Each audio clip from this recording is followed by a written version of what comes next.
Hello everyone, RST swing instructor Craig Morrow here. And today what I want to do on my day 1 versus day 2 recap is I want to talk about my finish position. As you know, you're going to be going down your checklist, looking at your checkpoints after you make the strike.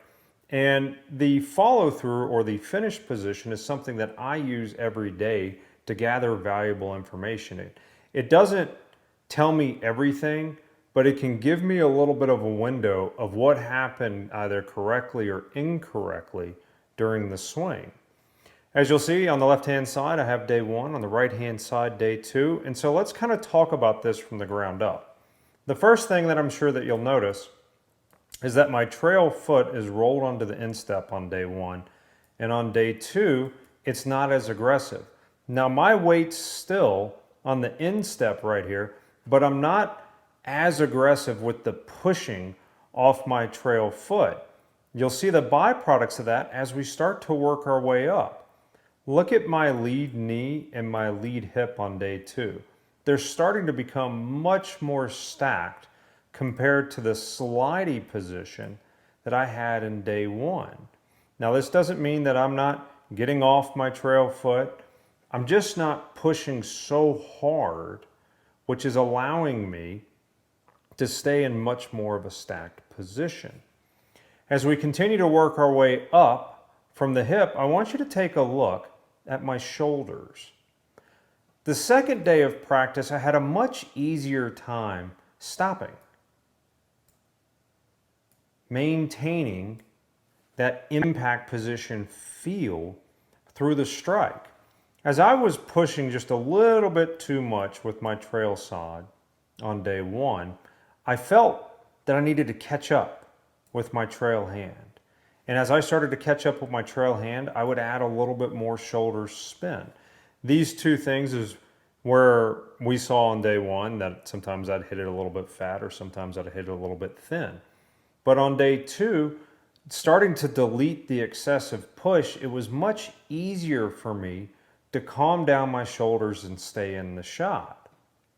And you'll notice a couple little miniature byproducts. Look at my glove hand on both swings.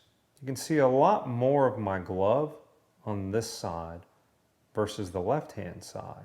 Because right now we're not focused on having a big, drawn-out, powerful release. We're trying to maintain that lead wrist and bowed position. And you'll see that my face has much more rotation on the left-hand side versus the right-hand side. It's much easier for me to maintain that impact position because my hip's clearing back behind me better. And with that, I'm starting to get a better deceleration. Instead of kind of still accelerating through the shot, I'm able to get my hip work done, get my lead wrist into impact, and not feel like I have to chase it. I know some players at home feel like, oh, I've got it, the club's never going to get there, and they feel like they have to keep chasing it.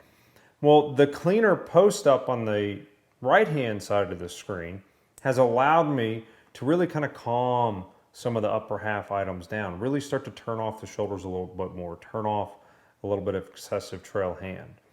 So there's not a lot of information. There hasn't been a ton of change to this point.